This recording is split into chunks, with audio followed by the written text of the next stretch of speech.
Due to the graphic nature of its content, listener discretion is advised. From the halls of Montezuma to the shores of Tripoli, we fight our country's battles in the air, on land and sea.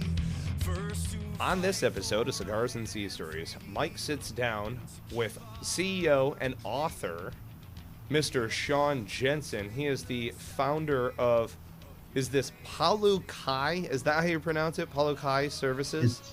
Polu, like, substitute the O with the U, Polu Kai. Polu Kai Services, Yeah. LLC. Yeah. And you're incorporated in January 2002. You yourself are a fellow Marine and the author of, and this is how I stumbled across this gentleman right here and wanted to reach out. You're the author of Sergeant to CEO. Mm-hmm. And I commend you on the title. Oh, hey.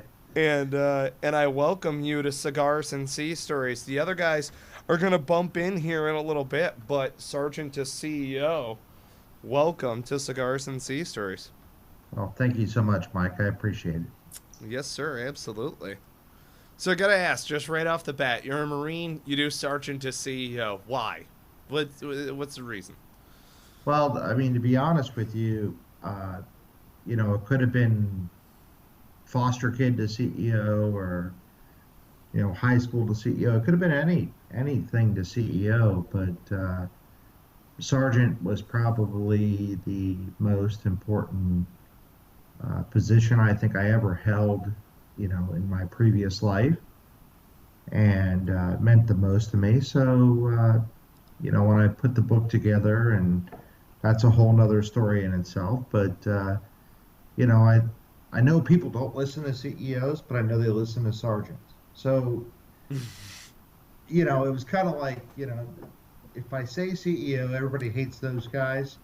But if they see the sergeant, hey, they listen to the sergeant. And I've had plenty of sergeant experiences. Right. Now, how long were you in the Corps?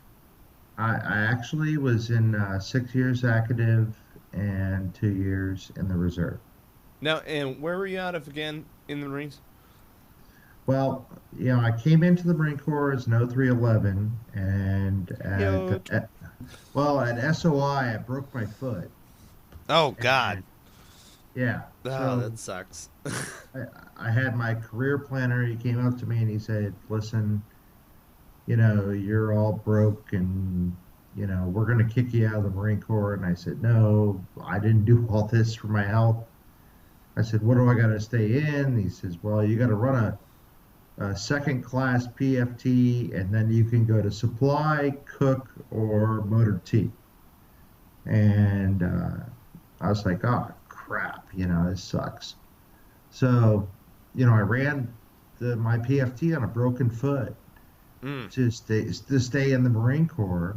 And then they sent me over to Camp Johnson. I picked motor T, which... Right. Anyways, yeah, it was a way to stay in. I just couldn't go back home. I just had so much problems back home. It was there was nothing for me back in Florida. It was I would have had nowhere to go, no place to stay. It would have been a horrible thing. So, I stayed in, and it was terrible that I didn't get my 0311 status, but I ended up as a motor transport operator, so life's good. Nice. If you can't truck it, you know how that goes. Fuck it. Exactly. Yeah. Well, I mean, the whole thing is though, I think I humped more in motor teeth than I did drive. That's the damn thing. Oh, God. Well, what unit were you with? Well, I actually was with a command unit in 2nd FSSG, and when I got to Okinawa, I was with the 3rd Marine Division in Camp Schwab. And I actually humped more in Camp Schwab than I did drive. So, Nice. Yeah. Well, we did like Freedom Banner in Korea and a couple other things, but yeah, I always wanted to be always wanted to be back in the grunts, but the best thing I could get was PMI. So I ended up being getting out of Motor T as fast as I could, and I ended up working with the Fast Company in Norfolk for a while as a weapons instructor. It was great. They sent me to Northwest Training Center, and it was like getting to be a grunt without all the baloney that goes with it. So it was pretty Right cool. on. Yeah. Yeah, man, I was the PMI. Oh yeah. Yeah. I trained lieutenants in Quantico. Oh, Yeah. no doubt. I actually went through PMI school at Dam Neck Naval Base. Nice. Okay. Yeah. Yep. I went through Oh, DM school there. okay. And then I trained with CQB and Northwest Training Center. Yep. And at my graduation class, I got to meet Gunny Hathcock. Wow. Yeah, Hell yes. I still have his card, white feather ink in That's my. awesome. Oh yeah, and he said if you don't have my card on you, you owe me push-ups. And it was really cool because I mean I got to meet the Gunny, you know, Right. Long Tron, the white Jesus. feather. Yeah, yeah, and he actually went out into the range and fired with us. Hell yes. And I mean, the guy was amazing. It was just such a. Well, I was a Lance Cooley like forever, but I was a Lance Cooley with him. And when he came in, and I remember, one of the other Marines in the class going, "What's it like to kill a kid?" And you could see his Oh. face, and his Oh. face said he wasn't a kid; he was the enemy. And I just remember the gunner, and we had a CW03 that ran the range. Remember the gunner looking at that kid going, if I could be like right next to you right now, I'm gonna twist your head off. Oh, dude. Yeah. Jesus Christ. But Gunny Hathcock was he was a total spade and he handled it well, and I learned about the shooting bubble and just breathe, relax, aim, squeeze, all that good stuff. Yep. And he, what a great guy. The sin of it all. What a fantastic guy. I mean, and for me, that's like Zen. Being able to. Oh yeah. I had him sign. I have a signed copy of his book in my in one of my special places in the house. But it was really really cool. And I'll tell you, the most unassuming guy. I mean, aren't Marines most of the times the most unassuming people? Oh yeah.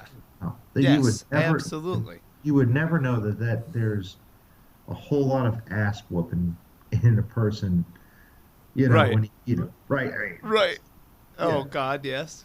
Destroyers of evil, and they're just the nicest guys. They'll give you the shirt off your back and off their back, and they'll do whatever it takes to help you. And Yep.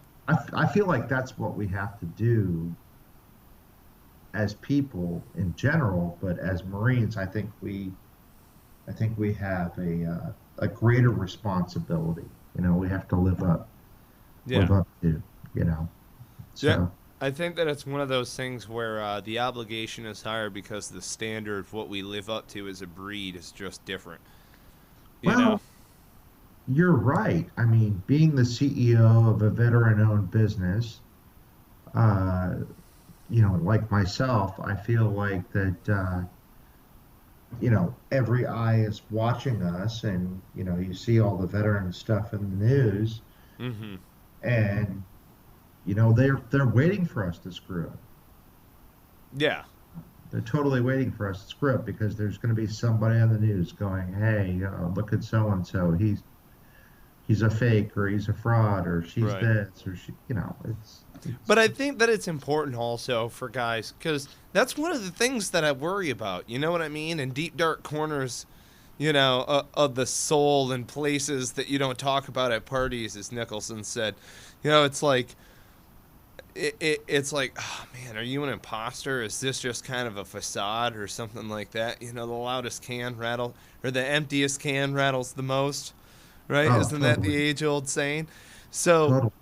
it's always a good gut check. But one of my mentors that I was talking to the other day, she had mentioned to me, she was like, look, because you are cognizant of that because you are paying attention not only to, you're not constantly scrutinizing your own actions, but you're paying attention, wondering whether or not you're actually adding value to the situation. That in and of itself speaks volumes in comparison to a lot of different folks who are out there. So, Well, I mean, when I wrote this book, yeah, Sergeant and CEO, I had a long talk with my wife. I told her, I said, listen, I'm going to go public with my crazy story. And, there's going to be haters and there's going to be people that throw rocks at me. And I said, but they've been throwing rocks at me my whole life. I said, but I want to make sure it's okay with you, because she's in the book. I talk about how I met her, and I talk about, some personal stuff. I mean, it's a really heartfelt, from the heart book that I never planned on publishing, mind you. right. But so she looked at me and she said, Sean, I followed you this far. I have faith that you can handle what you're going to get yourself into. You've gotten us into Right.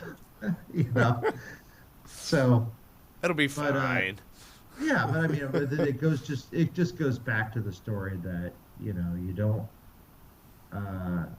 put yourself out there without expecting a little bit of blockage or roadblocks, or, people that really don't understand you that are gonna, throw rocks at you and try and tear you down because you're trying to do a good thing. There are people out there that are just trying to tear you down because you're doing a good thing, and I see it all the time. It's amazing. It really is. It's interesting to me also because if that human being is busy tearing you down, then they obviously can't be adding a whole lot of value to not just what they're doing in that circumstance, or in that scenario, but also, like, what are they doing with their time? I always just kind of ask myself. I have a saying that I, keep to myself that, helps me get through difficult situations, because I have a lot of competitors, and I respect my competitors, but, doesn't mean my competitors respect me. But Right. I have a saying. I says, I can only control the sphere of influence that's right in front of me. I can't worry about what everybody else is doing, because I have to worry about what I'm doing. Because Right. if I'm not doing what I'm supposed to be doing, then I'm failing. And it's kind of well, maybe that's a paragraph and not a saying, but the whole idea is that if you're focused on everybody else, you're not focused on yourself, and so you're hampering your ability to be successful by worrying about everyone else. So don't worry about everybody else. It's like your mom said when she's disciplining your brother or sister. You're going, you gotta, like, you better cut that out, or I'm gonna beat you too. Hell yes. Right? Hell yes. So, I mean, the point of the story is that I know that there are people out there throwing rocks at me, but I don't pay much attention. No, I hear you. Hey, let me ask you, is there a business scenario where your military training came in handy? Where you were like, oh my God, I don't know what to do business-wise. Time to rely on that military background. Oh, man, too many. What's interesting for me is that when I left the Marine Corps, I actually left as a hazardous material waste specialist, where I was fortunate enough to be a 9954, which was a brand new MOS in 95. And I was one of the first people to go out to Fort Sill, Oklahoma, take the course. And I became a hazmat guru. And, so when I came out of the military, there's a book about it, but long story short, I went through a lot of progressions, but I got to the year 2001, and I was running the operations for an emergency response company. And the anthrax attacks happened in Washington, D.C. And we had to field hundreds of people. And that sergeant just knew exactly what to do. And I fielded all these people, was running 24-hour operations. I personally went into Senator Daschle's office and monitored anthrax operations and killing the bacteria, and it was Nice. just crazy. I lived up on Capitol Hill for like 3 months. In fact, I was working with the Capitol Police Bomb Squad because they didn't have anybody that was WMD trained, and I actually knew what the heck I was doing. So the Wow. Marine Corps gave me an amazing skill set, and not just there, but it parlayed into Hurricanes Katrina, Rita, Ivan, Ike. I ran big ground operations on multiple disasters across the country, and that was something that it was like the SMEAC, situation, mission, execution, administration, command and control, logistics. I did it all, and that was kind of one of those things that I just took with the military mindset and just accomplished the mission. Gotta love it. Gotta love Yeah. that 5 paragraph order. Oh, love it. Now, do you ever use that in business planning at all? I mean, I think there's probably, business planning is probably not that clear cut, but I would say that there's different forms of it that we use, the SWOT analysis or, uh, you know, planning, but my mission evolved so much. Yep.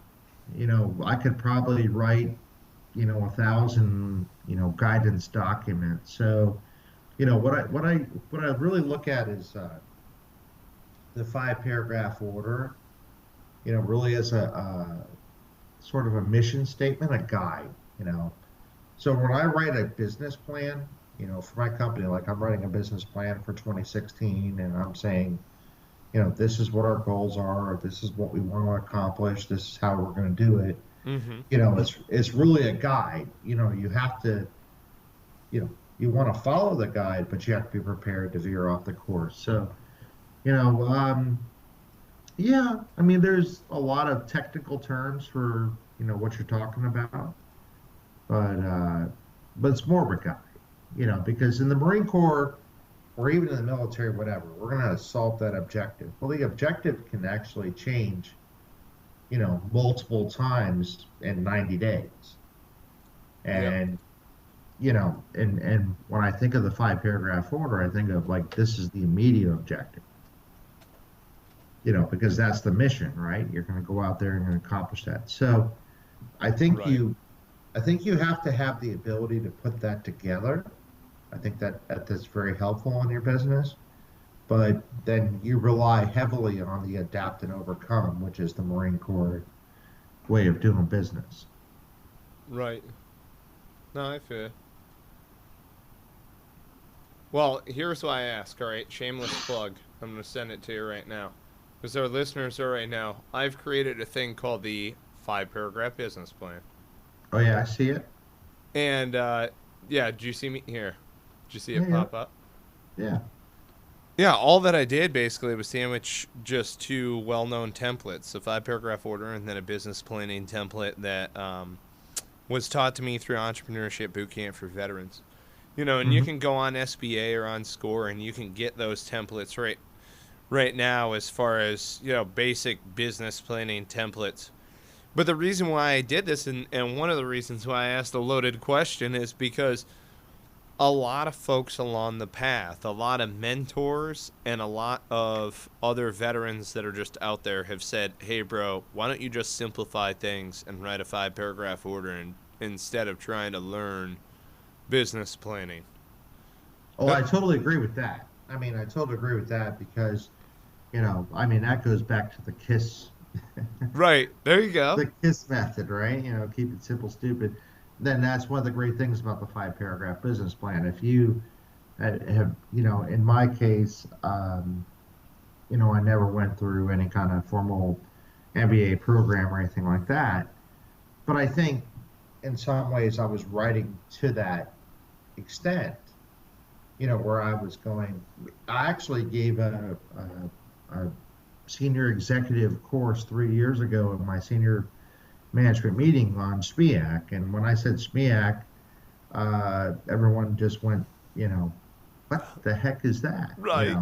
Oh, that's great. That's kind of old school, but I actually have the business meeting that I did where I talked to them about situation, mission, execution, all that good stuff. Yeah.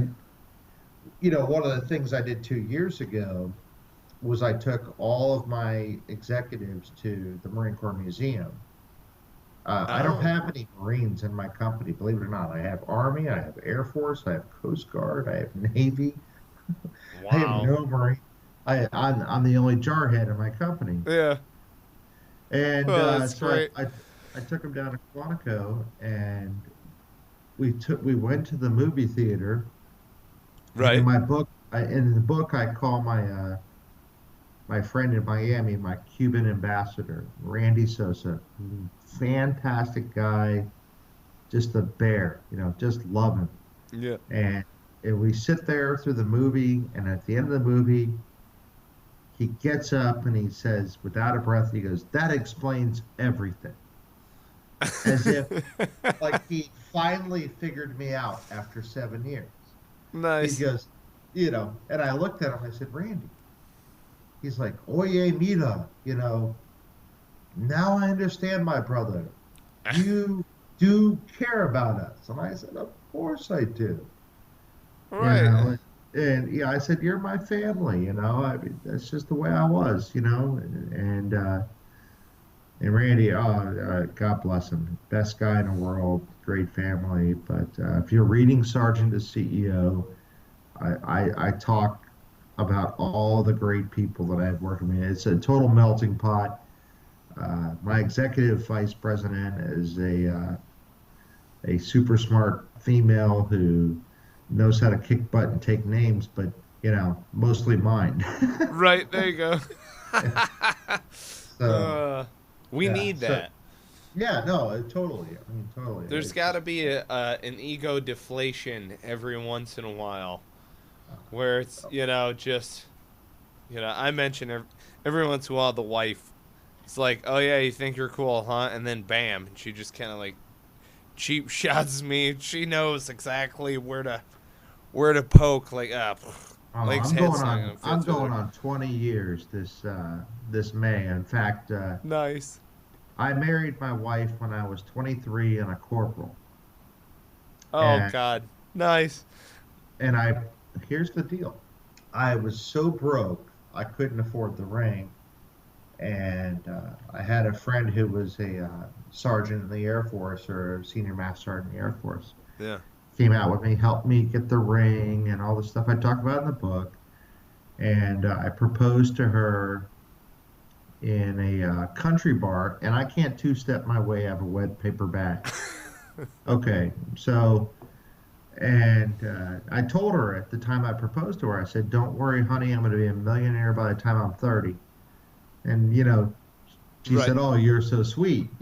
Well, oh, corporal salary, 23,000, Right. BAQ, PHA, 28, that was back in the day, and I thought I was filthy rich. Right. Yeah, There you go. I'm walking on and sunshine. so we're going on 20, and she still gets whatever she wants, and she's actually she keeps me more grounded than anybody else on the planet. If I ever think I'm starting to get famous or something, she's the one that smacked me down. So, Right. Right. Love it. well, that doesn't happen very often, but Right. she, I'm like, I'm on an interview tonight, and she's like, whatever, go to the dining room. Uh, so Sean Jensen, all right, what is Polu Kai Services in a nutshell doing for 2016? You got any hot plans? Oh no, we're doing some cool stuff right now. We're working in New York. We're knocking down some old barracks from the 40s with the VA in Montrose. I have guys working in Puerto Rico right now doing some work for the VA in San Juan. Just got my first contract award in Alaska this week. Oh, So, so now we're at 40 states and 4 countries wow. working at. Good for you. Hell yes, Marine. Right. And we've been shortlisted with the Navy in Port Hueneme, California for a $500 million contract. So Very uh, cool. I'm excited. It's been 3 years in the waiting. I think we have a really good chance at that. Um, but mostly, I think we're just going to keep doing what we're doing. We're a really tight-knit family. There's about 55 of us, and Wow. and all the employees that it's funny. Before I got on the phone call with you tonight, Mm-hmm. I had a call from an ex-employee that worked for me for about 10 years, and he called me up and he said, "Hey, I finally found you. I just want to let you know how I'm doing." I mean, I'm a believer of making friends for life, and if I make an enemy, I put C4 under that bridge and I make sure to blow it. You know, and I blow it twice. Right. I don't ever want to go back there. I don't ever want to go back there. No, But there's a I good bit of think, wisdom in that. yeah. Well, listen. We if you've been like me and you go, I'm never going to do that again, and then 6 months ago you're faced with the same situation and you have a little bit of a weakness like I do. I believe in second, third, fourth, fifth chances. Right. Um, you have a little weakness like me, and you go, "Oh, yeah, well, we can make that work." And then I go, "Oh, crap, I'm never going to do that again." And then, I'm back there 3 months later going, "Well, didn't I learn anything the last time?" Right. So, I mean, Don't look under that rock. Yeah. I think the key to, you know, our success as a business or, uh, is just being human and treating people with respect, never, being above anybody. We were all put on this earth equal, whether, I don't care about all the skin color shit because, I don't care if you're purple, pink, whatever. I'm going to ride your ass, you know, Yep. whatever. Uh, I don't care if you're gay, squirrel, whatever, oh uh, yeah. you have a mission to do, get it accomplished. Yep. I mean, and that's the way I feel. Um, I you had know, a we live in a PC world, and I do a lot of work for the government and mostly Democrats, but um, they, they let me know how they feel every day. I had a meeting with the government today, and they're totally screwing up, and they won't admit anything. They're like, "Oh, don't worry, we know we're screwing you, but have a nice day." I feel like I've just had a meeting with Bill Clinton. oh shit. Yeah. Yeah. I remember I had a drill instructor who oh god, it was such an epic saying. He was standing there in his Charlies. He goes, "Listen, I don't care if you're black or a faggot. I'm gonna fuck you up either way." I'm Yeah, just yeah, like, that's the oh best. my That's the god. best. Ugh. Well, Yeah. you got, I talk about Staff Sergeant Featherston in my book, Yeah. and when I was a Lance Cooley, I was over at a place called Camp Elmore in Norfolk, Virginia, and I just felt free. I was partying and partying, and the girls were everywhere, and he was like moving between. I don't know if he was transitioning over to our base, whatever the case is. He was in the barracks, and he grabbed me by the back of the neck one day on my way out to party with my buds, and he looked at me and he said, "You a janky motherfucker." He did, and I said, I said, "Staff Sergeant, what are you talking about?" He says, "I know you. You're just coasting." And he just, you know, Yep. he just Skating. he basically told me, he said, "Listen, you can work for the Marine Corps and let the Marine Corps work for you, or you can let the Marine Corps work your ass out. And that's me. And I listened to him. He said, you have a decision to make. You can be a leader or you can be a follower. And he obviously saw something in me that, I didn't see, or goals that I had lost track of.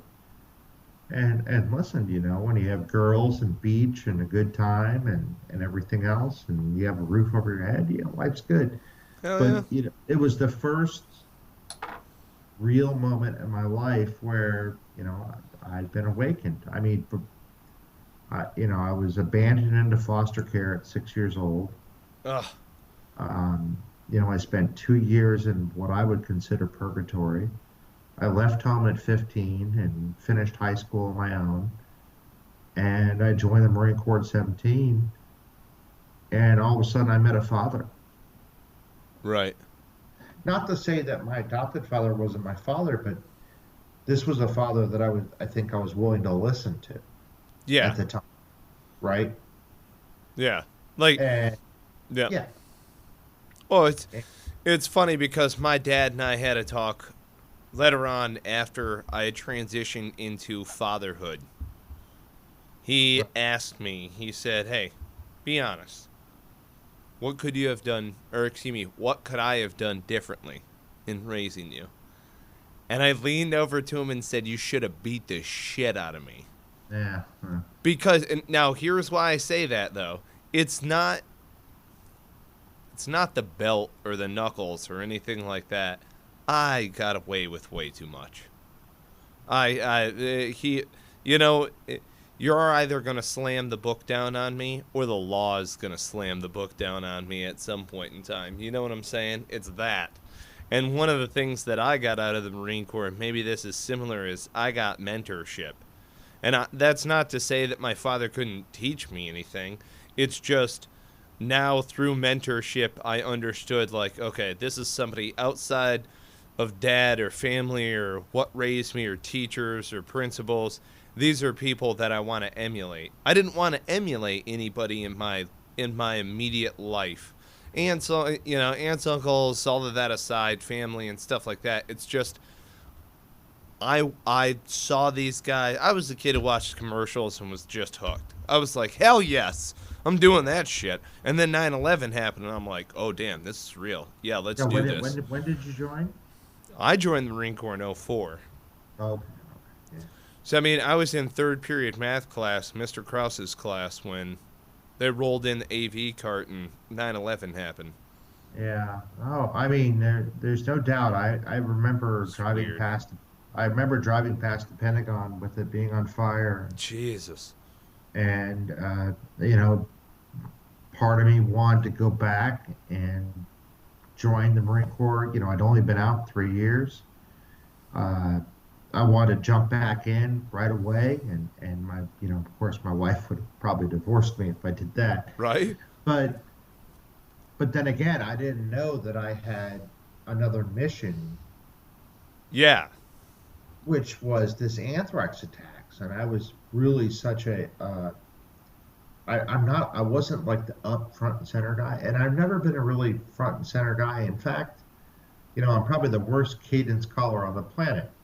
Right. I mean, but when it comes to these things, I always say spell the name of the check correctly. I don't care about all the medals and everything else. Right.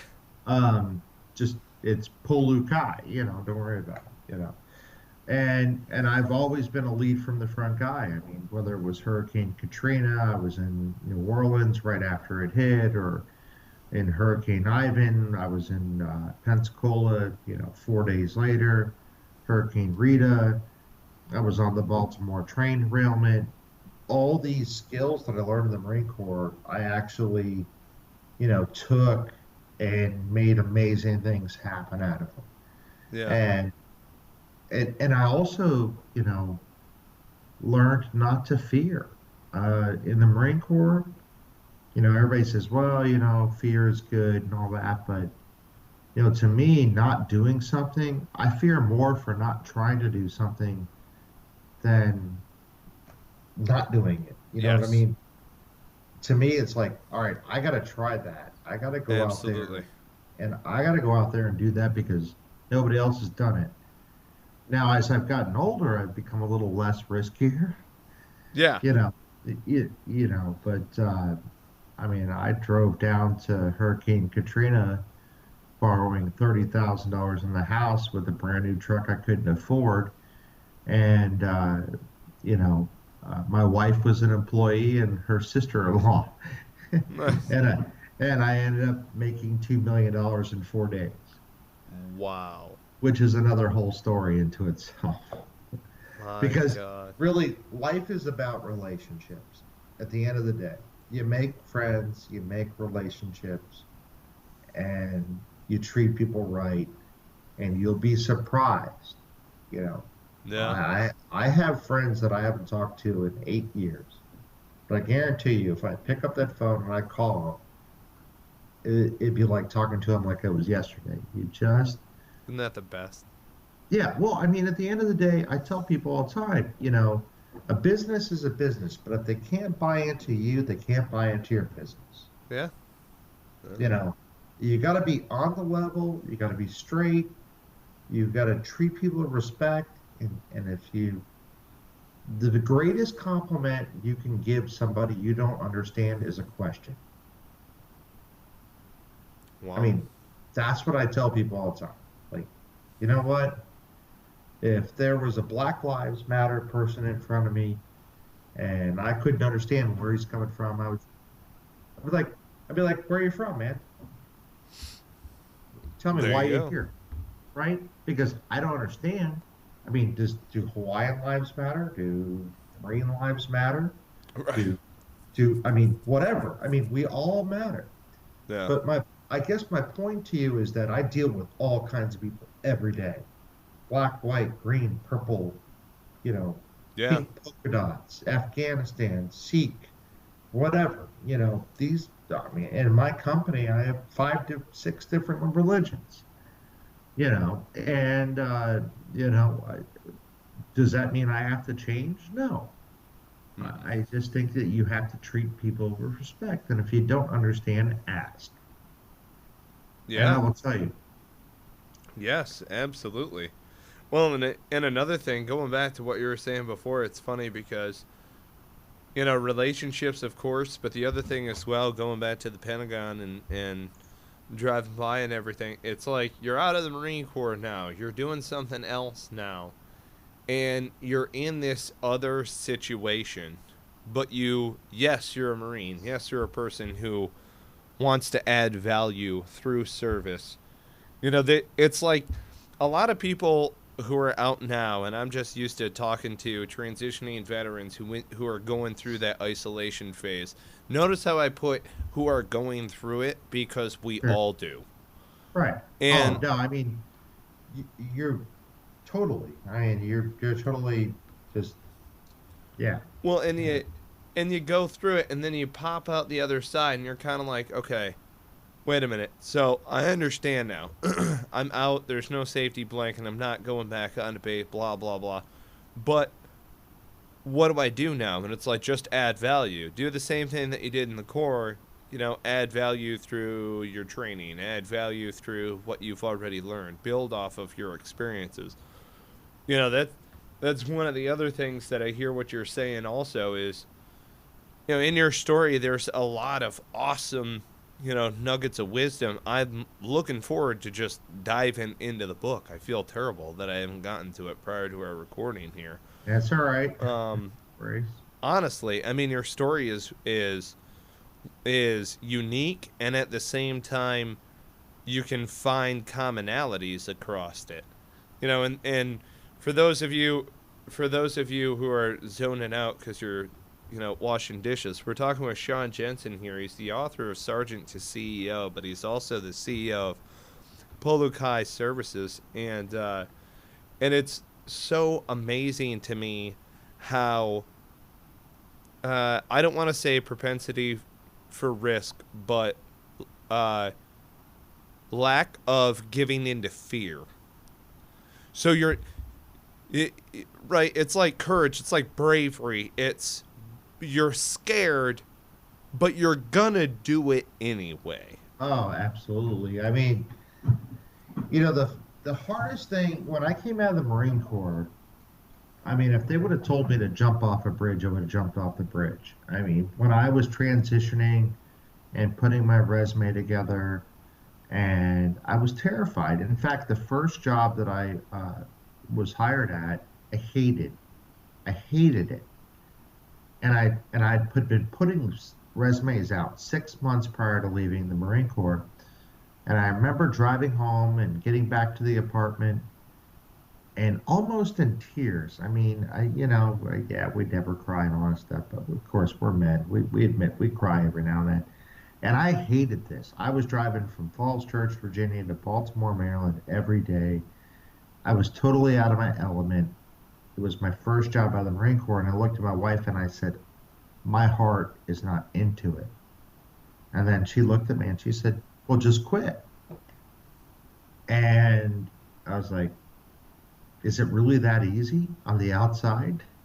See, the Marine Corps, like you can't quit, first sergeant's going to get you, you can't quit. But on the outside, it's so easy to quit. And I think that I quit, and thankfully I had a lot of backup plans because I had interviewed multiple places and I got picked up and got a job working for a Fortune 500 company in construction. But really, the outside, there's no first sergeant, no company gunny, no staff sergeant, no. And you have to get up every day and you're on your own. And what I think about is, like, a lot of enlisted folks like me who joined right out of high school, they get out of the Marine Corps and they go soft. They just forget that they have all this drive and all this instinct and all these really great skills because nobody's pushing them. Oh, they hit the couch.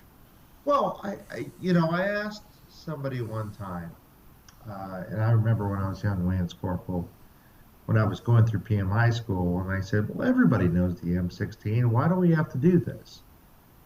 And the answer is that, they forget, and you have to be reminded of who you are. And so I guess being prior service, we all have to remind ourselves every day of who we are. I mean, I'm never going to quit being a Marine, if I was in the Air Force, the Army, or the Navy, or whatever the case is. That is part of our being. That is part of our soul. That is part of our aura. When we go into the grocery store, we're prepared to throw pineapples at an armed gunman. We are. We are who we are. It's in our fabric. And what made me a great, successful business person was that no matter what challenge or problem that was put in front of me, I knew that if I just stayed focused and asked the right questions and hung out with the right people, I could provide a solution. Yeah. And eventually my my company, I started with $1,600 in my good name. The first year I did 13,000. The next year I did 300. The next year I did 2 million. Yeah. Now, okay, so how's this work though? How are you wheeling and dealing this? What is your work? It was relationships. It was just when I was out doing, when I got out of the Marine Corps and I was that shovel technician, digging a ditch, I was talking to the executive watching me dig the ditch. And I was just remembering his name and number or getting his business card. It's hard to explain. I just took the best of what I saw my leaders doing and ignored the crappy things they were doing. And I made that part of my persona. It was very much like, I don't know, hard to describe. I guess for me, it's like I'm one of those people that I suck at technical manuals. I got to watch somebody build a bike. I watched them build the bike one time, and I can build that bike 1,000 times. Right. Yes. So, kinesthetic learning, hands-on, that like you're in it. Right. Yeah.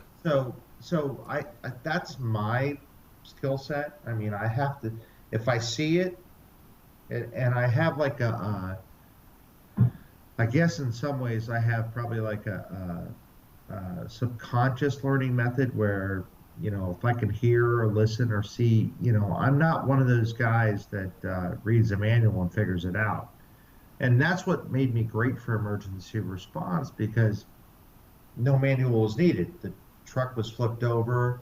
Do you build a dam? Do you do whatever? Well, hell, this is what we got to do. And so there were some great things growing up. Now, what I have learned as an executive is to surround myself with great people. I have former colonels working for me. I have PhDs. I have MBAs. These people. I won't say work for me. They work with me. Um, but I found to be the most successful, you need to find people that complement you. So, in my sense, my skill set was dreaming, creating, leading. I needed number crunchers, statisticians, writers, things like that to complement me so I could make all those dreams happen. Yeah. I've been accused a few times of being an outlier. Right. A Yeah. little bit of a disruptor from time to time Yeah. as well. Oh, yeah, believe me.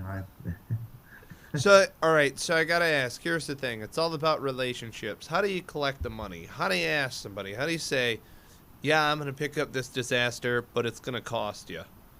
Well, a lot of the times it's pre-positioned contracts. You have contracts in place, and you've went out there and created what we call teaming relationships or partnerships. Um, how do you go out there? A lot of cases, you build a portfolio, you build a statement of qualifications, and then you market the big guys, or you market the government, and you say, this is what I've done. And so in my case, whether I wanted to or not, before I was really a business, I was in all these the right place and worst time places. Right. So I had all these great skill sets that they were looking for. It's like, oh, this guy did anthrax. Oh, no worries. This guy did that. But I think really the biggest thing that people have to understand, if you're going to be an entrepreneur and you're going to start a business, is you don't go out there to rebuild the Pentagon gym. You start with a shed. Right. You stay in your lane. I tell people all the time, if you're stay in your lane. The people that fail the most go into stuff they have no business going into.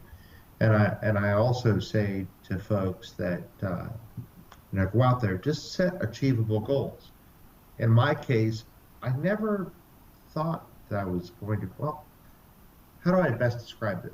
I knew I wanted to be, me, it was about putting food on the table originally. Right. That's what it was about, putting food on the table. But, you have that secret squirrel dream in your mind that I'm going to be a millionaire one day. Like, one day I'm going to run the world.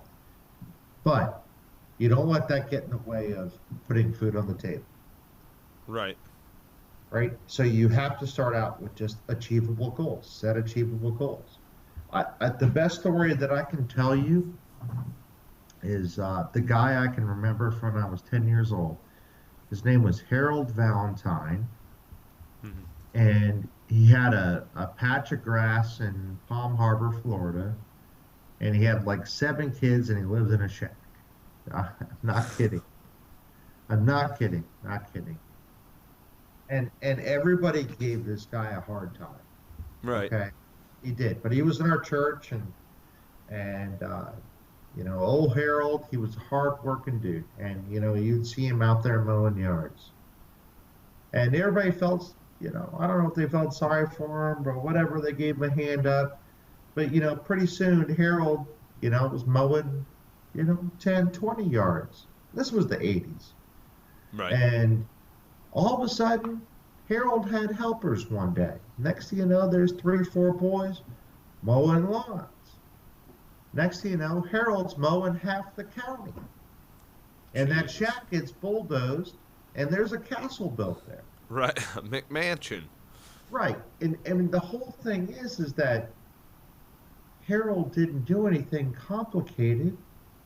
He just shook one hand at a time and introduced himself and got repeat business.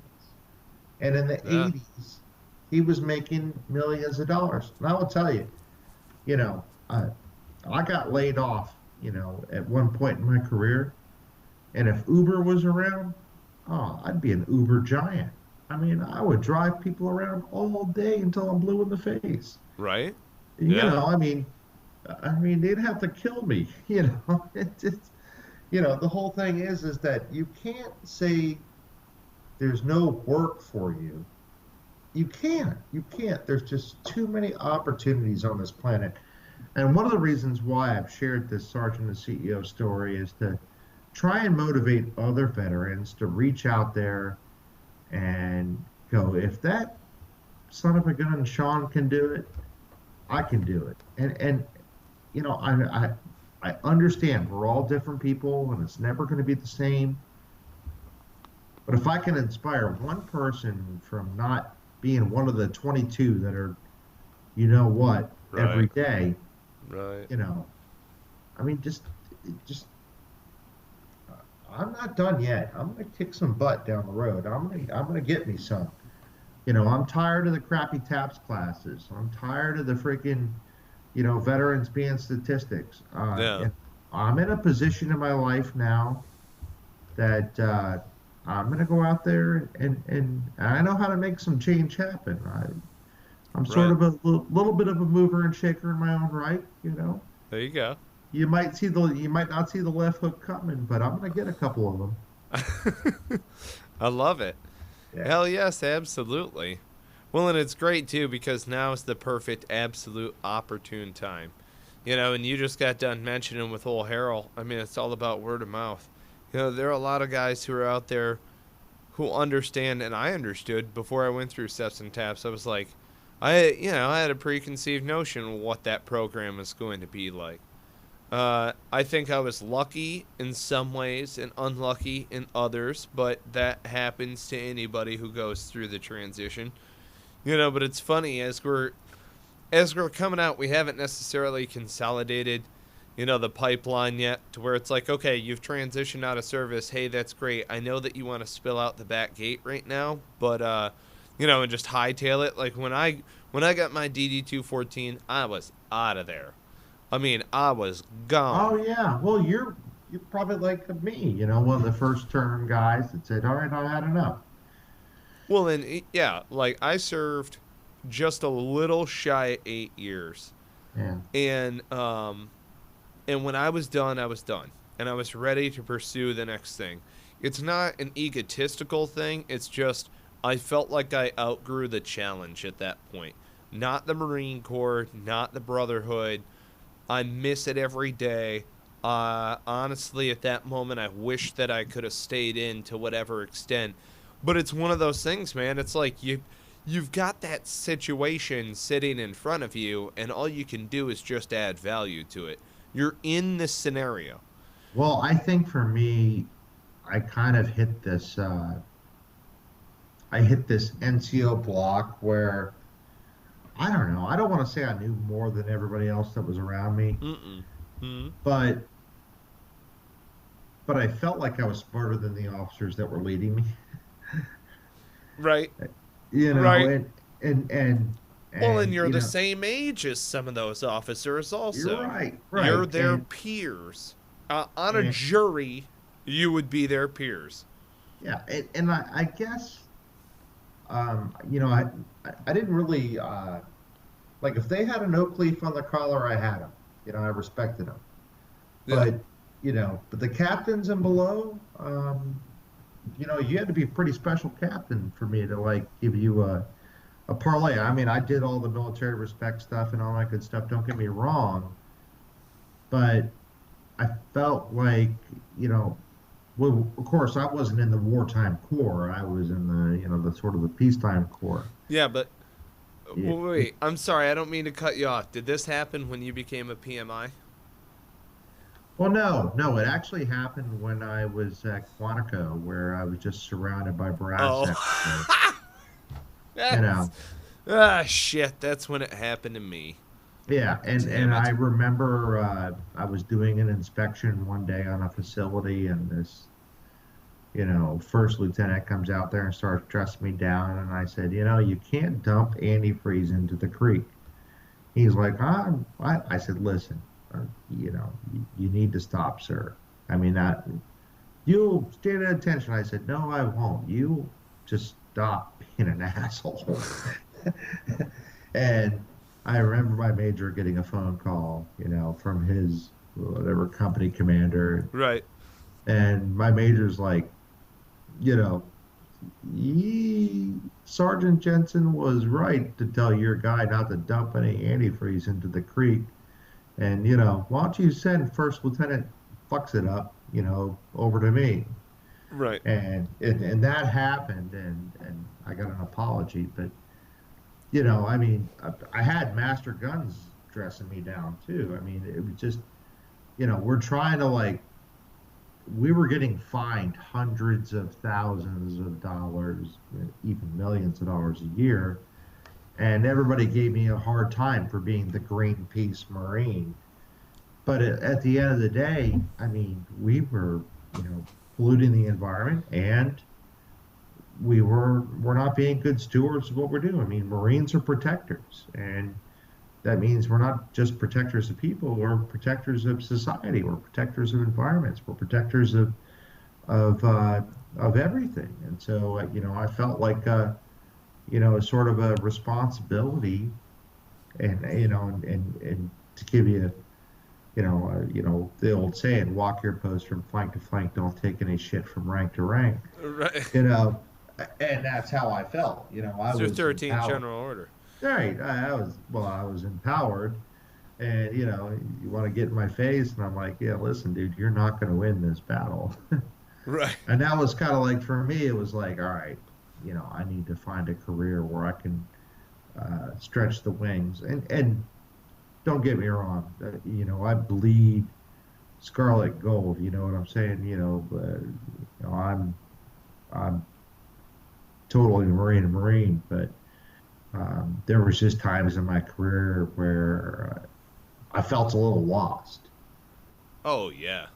Now I feel like I have a great purpose. I have a mission, not only to gainfully employ people, Hmm. but to spread goodwill and take care of my own. Yeah. No, that's fantastic. It's words to live by.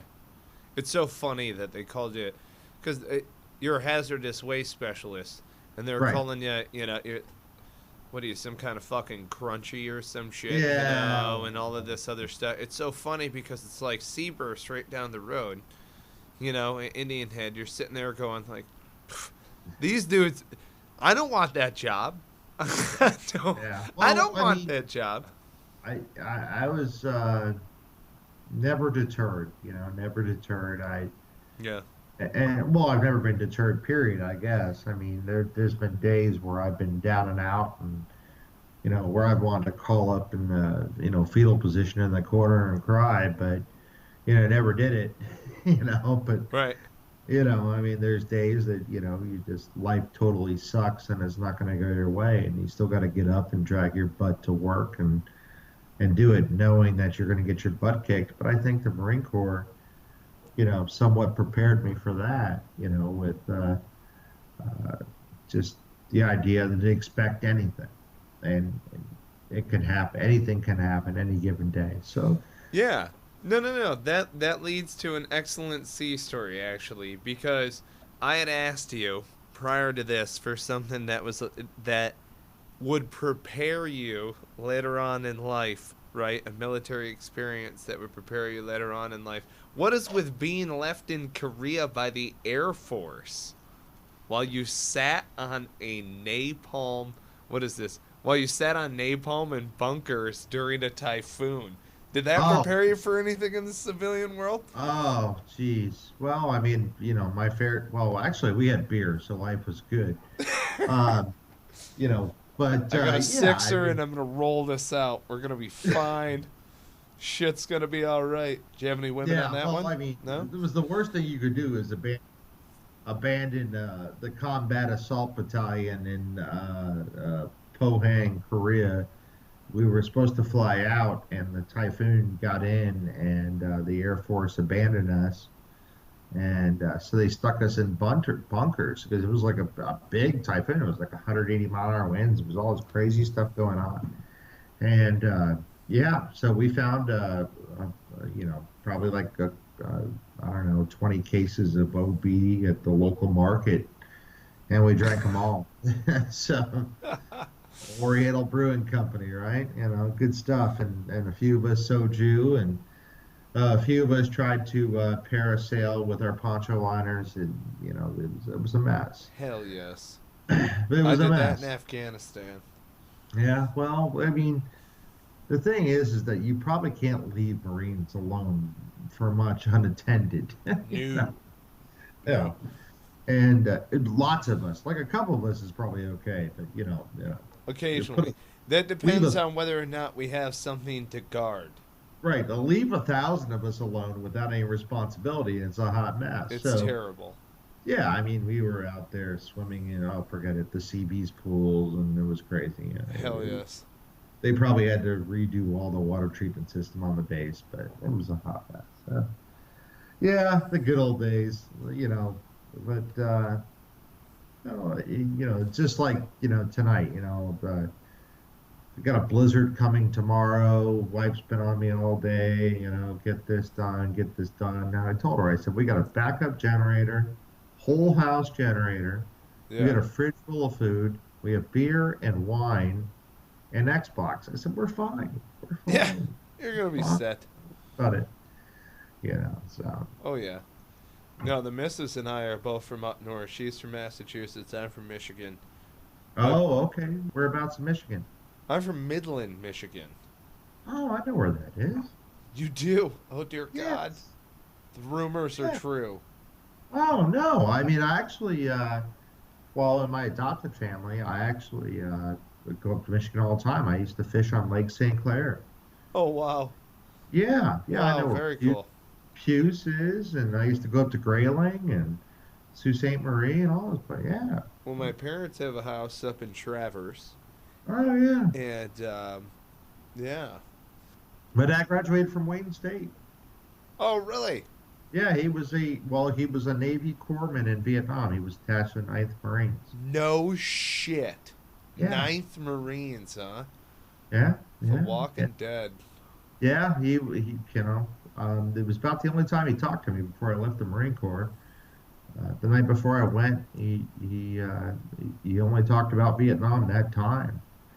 And of course, as he's gotten older, we've talked a couple times. But he was with the 9th Marines.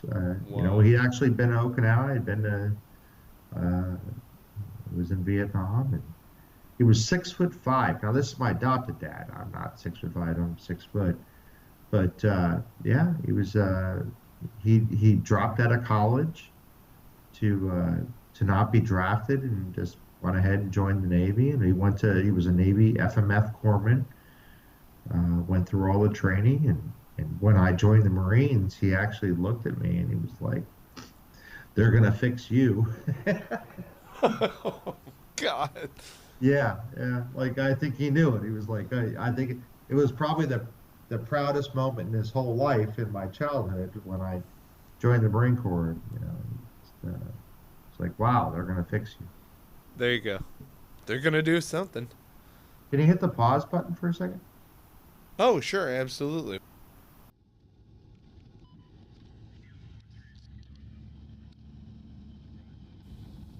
Cigars and Sea Stories is proud to support and sling Counter-Strike coffee. Counter-Strike coffee, I want you to know, is meant to be drink black. Now, I myself love coffee. I'm a big coffee drinker. I went away from black coffee for a little while. Needed the cream and sugar when I was rocking it with the generic blend Counter-Strike Coffee brought me back into the fold in a huge, huge way. They do a great dark roast. I'm a big fan of napalm. That's my fave. Smooth operator is good, though. It can go with cakes and pies, and I got a bit of a sweet tooth. I know a couple of us do, you know. And then also Firewatch. I mean, Firewatch, that's going to be the kick in the ass that you need in order to get your day going the right way. You know what I'm saying? If you haven't already done so, check out counterstrikecoffee.com. Use promo code Cigars and Sea. You will get 10% off. Again, that's counterstrikecoffee.com. Use promo code Cigars and Sea to get yourself 10% off. And we are back with Mr. Sean Jensen. He is the president and CEO, correct, of Yes, sir. Polu Kai Services, LLC, and the author of Sergeant to CEO and a fellow Marine. And we were just going into the book, actually, Sergeant to CEO. We were talking about reviews. And you were saying you had a general who gave you a review? Yeah, actually, it was a really surprise. I mean, I have a Facebook page called Sergeant to CEO, and there's a retired two-star general, United States Air Force, came on there and was talking the book up, and there was a very well-respected guy. He'd, been in the actually fought with the Marine Corps in Korea. He'd been in like 3 branches of the service, and I'm just sitting there. I was stunned watching this guy talking about, hey, this is an important book to read if you're, in the service or leaving the service. And today we had a sergeant major that just came out there and plugged the book. I mean, I don't know all these people. They're coming out and talking about it. I mean, it's really a grassroots effort. It's not like a Barnes and Noble thing, or I have some massive publisher. This is all being self-published, so a lot of it's word of mouth. And yeah, and the best copy I think I got was a former Marine sergeant who read the book, and he put a great just plug in there talking about how by the title he was a little bit confused, and then he read the book and he's like, man, I'm looking in a mirror. And I think Wow. what most of these people are looking at is just things that they would probably want to say and tell people about, but don't. I mean, I guess for me, you always hear about the Annapolis grad that made the billion-dollar company, or the FedEx, pilot to, it made FedEx, or the West Pointer did this. So when you hear about a sergeant, building a company that generated $170 million in revenue and I currently holds $1 billion in contracts, you go, yeah, right. Right. Bullshit. Exactly. And then, but I don't think of it that way. I mean, don't get me wrong. I mean, I don't think of it that way, but Yeah. but Yeah. there's a lot of truth to that. And there's probably other guys that have done what I've done and done amazing things that were enlisted folk and knocked it out of the ballpark. And I'm sure of that. I don't think I'm alone. But how many sit down and share that knowledge? I think the biggest problem with being successful and being a former enlisted guy, it's like when you make the rank, you're scared somebody's going to take it away from you. Oh, yeah, there you go. Yeah. So, I had a guy work for me for 2 years, didn't even know that I was the CEO of the company. Wow. And and he asked me one day, and he's like, "Oh, so I'm going to meet the owner." I'm like, "Oh, I am the owner." He's like, "No shit." I'm like, but he told me, he said, you were so low key, you didn't, he was fully expecting me to flaunt me being in charge.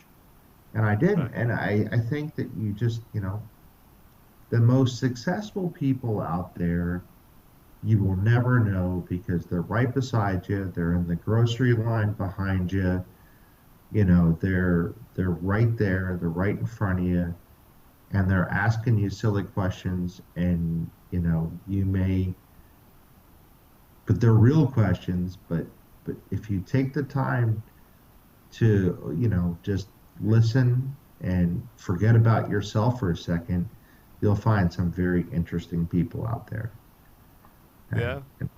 And and that's really part of my success is being able to meet those interesting people. I mean, the Gunny Hathcocks of the world, or I've hung out with senators and congressmen and congresswomen, whatever, and sat at big boy meetings or big girl meetings, whatever you want to call them. And they're like, "Hey, can you get some water?" Sure, I'll get some water. And and somebody would, like, their aide would whisper over and goes, "That's the president and CEO of so and so." They're like, "Oh, I'm so sorry." I'm like, "No, you asked me to get some water. I got you some water." Not a You big know, deal. yeah. I mean, and I'm going to probably have to cut you short here, but the funniest story that I can think of that I love till this day is the story of I was in Mobile, Alabama at a Army Corps of Engineer conference, and we were in the tallest building in Mobile, Alabama, and I was riding down from the top to the bottom, which is like 20 stories. And I had my name tag on, and it said Sean and Polu Kai Services. So there's a full elevator with all these really important people, and this kid gets on the elevator, and he says to me, "Oh, you're with Polu Kai." I said, "Yeah." He's like, "You work for Randy Sosa." I said, "Of course." And he starts talking about my vice president in Florida. And he's like, "He's the best, and he's this, and he's that, and you're so lucky to work for him." I said, "I know, he's a great guy." And we get to Right. the bottom of the elevator, and he says, "Well, tell Randy I said hello, and good job for you working for Randy." And the people in the elevator all knew who I was. And they asked me, and they said, "Hey, Sean, why didn't you tell them who you were?" And I said, "Why? I don't want them to not like my company." Right. If they like Randy that much, then I'm doing the right thing. So, if you want to be successful, you got to remember it's not about you; it's about everybody else. There you And go. and and you can do amazing things. There you go. It has been an honor and a privilege to share sea stories with you, sir. I Oh, have to say. I appreciate it. Absolutely. Yeah, there are nuggets of wisdom in there that you could live your life by, I have to say. And I'm privileged to have the conversation, honestly, sincerely. Thank you for writing the book. And I haven't even read it yet. I feel Uh, I feel terrible that I haven't read it yet. I well, maybe, swear to God maybe it's happening. after you've read it, you can bring me back on for like Cigars and Sea Stories 2 or something. Hey, there you go. There All you go. right. This is happening. We Yeah. like following up with our guests anyhow. We like seeing, what they've been up to and where they've gone and stuff like that. Absolutely. We'd be honored to have you on again. And I'm sure that the team has other, maybe better questions than I do. But I gotta say, I love meeting a fellow Marine who is a sergeant, who is a PMI, who has gotten out, became an entrepreneur, made it. It gives me, I have to say, hope. And your story is inspiring. It's entertaining. It's educational. It's empowering. So, yeah, I wish you much success with the book. And to our listeners, you can check it out. It's on Amazon right now. I'm checking it out. It's Sergeant to CEO, Sean Jensen. I'm going to put it in the show notes below, underneath of the description. Sean, Thank you so much. thank you so much for your time. Oh no, my pleasure. My pleasure. I I love spreading the word, and like I said, if I can just inspire, one soldier, one Marine, one sailor to dream bigger than what they think's in front of them, I think my mission will be accomplished. Right on. Well, very cool.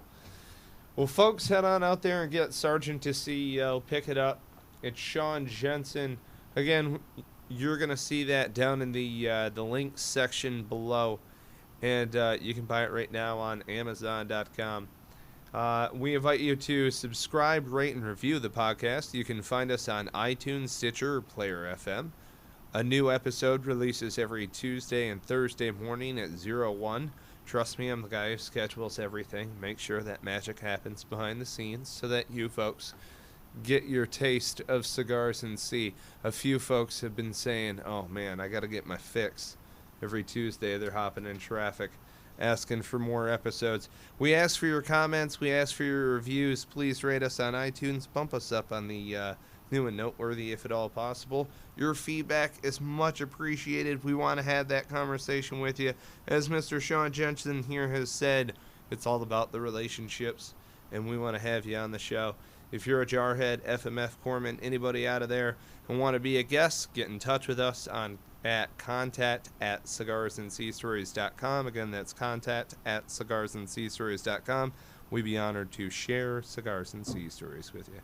Mr. Sean Jensen, all of our listeners, take care, have a great night, and be well. Jocelyn, cue the music.